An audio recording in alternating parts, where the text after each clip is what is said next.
सुंदरपुर नाम का एक जंगल था। जंगल में 3 चोर फल की चोरी करते हुए पकड़े जाते हैं और सिपाही उन्हें दरबार में लेकर जाता है। दरबार में राजा चील और सभी मंत्री वहां पर उपस्थित होते हैं, लेकिन रानू चिड़िया किसी काम से बाहर गई हुई थी। क्या हुआ? तुम लोग इन तीनों को लेकर यहाँ क्यों आए हो? अरे महाराज, ये तीनों दरअसल बाजार में फल की चोरी करते हुए पकड़े गए हैं, इसीलिए। क्या हमारे सुंदरपुर जंगल में चोरी? महाराज, इसे तो कड़ी सजा मिलनी चाहिए। और नहीं तो क्या, बिल्कुल ठीक कह रही हो मीनू मौसी। अरे ये तो हमारे राज्य और हमारे महाराज का सरासर अपमान है, अपमान। अरे ये आप कैसी बातें कर रहे हैं? अरे इतनी छोटी बात को बड़ा क्यों बना रहे हैं? अरे इन लोगों ने चोरी ही की है, किसी का खून थोड़ी ही किया है। ऐसे ही सभी पक्षी महाराज चील के सामने अच्छा दिखने के लिए बात को बढ़ा चढ़ाकर बोलने लगते हैं। अरे आपको ये बात मामूली लग रही होगी। आज इन्होंने फल चुराया है, कल ये लोग पैसे चुराएंगे और तब हम लोग क्या करेंगे? इसीलिए मैं तो कहता हूँ कि इन लोगों को कड़ी से कड़ी सजा मिलनी चाहिए। बस। बात तो तुमने बिल्कुल पते की है। आज अगर हम लोग इन लोगों को छोड़ देंगे तो कल ये लोग दूसरी चोरी करेंगे। बात तो ठीक है। महाराज, आप किसी की बात पर ध्यान मत दीजिए, पहले इन लोगों की पूरी बात तो सुन लीजिए। अरे कैसी बात? मामला बिल्कुल साफ है। इन तीनों को चोरी करते हुए पकड़ा गया है। अब तो सिर्फ महाराज को कड़ी सजा सुनाना बाकी रह गया है, ताकि फिर ऐसी कोई गलती ना हो सके, है ना महाराज? अब बातों ही बातों में बात इतनी बढ़ जाती है कि महाराज चील आवेश में आ जाते हैं और गुस्सा होकर सोचे बिना ही फैसला सुनाने लगते हैं। ठीक है, तुम लोगों ने मेरे राज्य में चोरी की है, ये बात बिल्कुल ठीक है। तो सुन लो, अब तुम लोग बचोगे नहीं। मैं तुम लोगों को फांसी की सजा सुनाता हूँ, फांसी की। समझे तुम लोग? फैसला सुनकर तीनों चोरों के मानो होश उड़ जाते हैं। तीनों हक्के बक्के रह जाते हैं। इतनी मामूली सी फल की चोरी के लिए फांसी की सजा? ऐसा सुनकर तीनों चोर जोर जोर से रोने लगते हैं। हमें माफ कर दीजिए राजा जी, हमने तो बस थोड़े से फल ही चुराए हैं। हम लोगों को बहुत भूख लगी थी। हम लोग अब ऐसा कभी नहीं करेंगे। ऐसा बोल के तीनों चोर जोर जोर से रोने लगते हैं। नहीं, अब कुछ नहीं हो सकता। तुम लोगों को चोरी करने से ये सब पहले सोचना चाहिए था।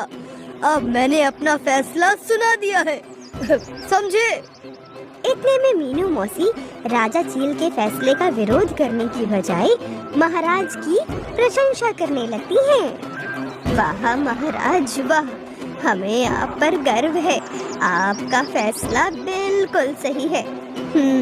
तभी तो इन्हें पता चलेगा कि चोरी छोटी हो या बड़ी, चोरी चोरी होती है और चोरी करना कितना बड़ा अपराध होता है।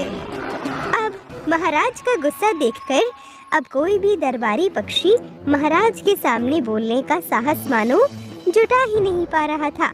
सभी पक्षी महाराज की हाँ में हाँ मिलाने लगते हैं। तीनों चोर बहुत विनती करते हैं, लेकिन राजा चील मानो किसी की भी बात सुनने के लिए राजी ही नहीं थे। राजा तीनों को कारावास में डलवा देते हैं और वहीं अब सुबह हो जाती है। रानू भी अपने घर को वापस आ जाती है। वहीं तीनों चोरों का एक मित्र पीलू पोपट था। वो अपने दोस्तों को फांसी से बचाने के लिए भागकर रानू के पास आता है।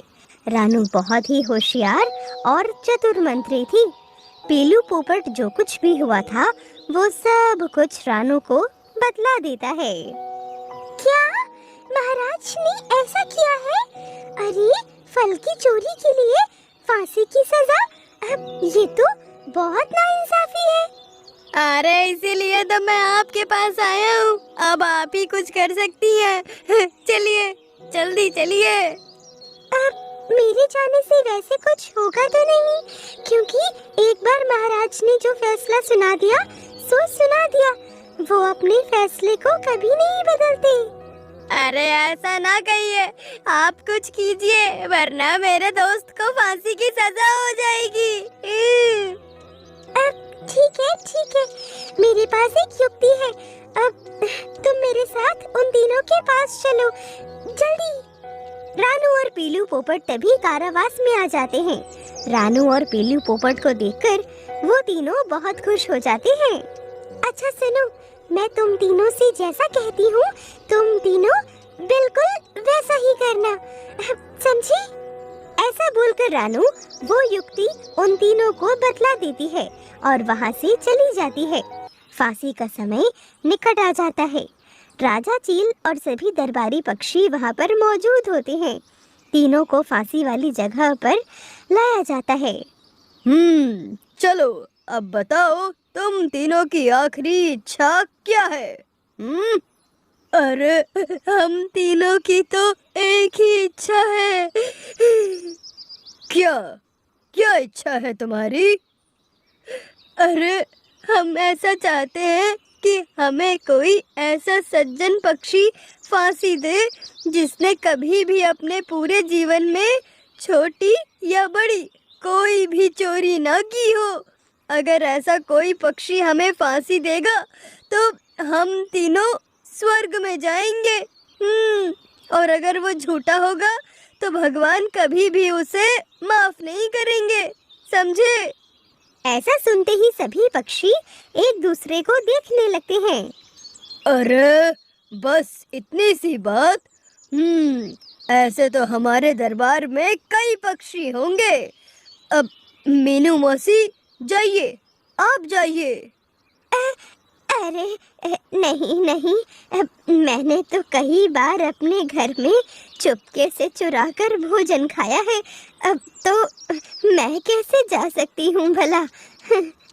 अब अच्छा तो ठीक है। कालू कौआ तुम जाओ, तुमने तो कभी भी अपने जीवन काल में चोरी नहीं की ना? अब नहीं महाराज, मैंने भी अपने बचपन में कई बार चीजें चुरा कर खाई हैं। जब मैं छोटा था तो चीजें चुराकर अपने पास जमा कर लेता था, इसीलिए मैं भी नहीं जा पाऊंगा, माफ कीजिए। तो मोंटू तुम जाओ, मुझे तुम पर पूरा यकीन है। तुम तो कभी किसी से झूठ तक नहीं बोलते। चोरी करना तो बहुत दूर की बात है ना? नहीं महाराज, मैं भी कई बार भूख लगने पर चोरी कर ही लेता हूँ, तो मुझे भी माफ कीजिए। राजा चील एक एक करके सभी पक्षियों से पूछते हैं और उन्हें ऐसा कोई भी पक्षी नहीं मिलता। मौका देखते ही तभी रानू बोलती है, अब महाराज मुझे लगता है इस दरबार में तो ऐसा कोई भी नहीं है, तो क्यों ना महाराज आप ही ये नेक काम कर लीजिए। मुझे तो पूरे दरबार में आप ही सज्जन लगते हैं जो कि इन तीनों को फांसी दे सकते हैं, तो महाराज ये काम आप ही कीजिए। ऐसा सुनकर महाराज फंस जाते हैं, क्योंकि महाराज चील ने भी अपने बचपन में बहुत शरारतें की होती हैं। वो कई बार छोटी मोटी चीजें चुरा लिया करते थे। अरे नहीं रानू, मैं भी नहीं जा सकता, क्योंकि मैंने भी अपने बचपन में ऐसे कई कारनामे किए हैं। तो इतना सुनते ही सभी पक्षी और महाराज जोर जोर से हंसने लगते हैं। तो निष्कर्ष ये निकलता है कि पूरी सभा में ऐसा कोई पक्षी नहीं है जो ये नेक काम कर सके। तो महाराज यहाँ पर मौजूद सभी पक्षी को फांसी होनी चाहिए, क्योंकि सभी ने अपने जीवन काल में कभी न कोई चोरी तो जरूर की है। तो इस हिसाब से तो हम सबको फांसी होनी चाहिए।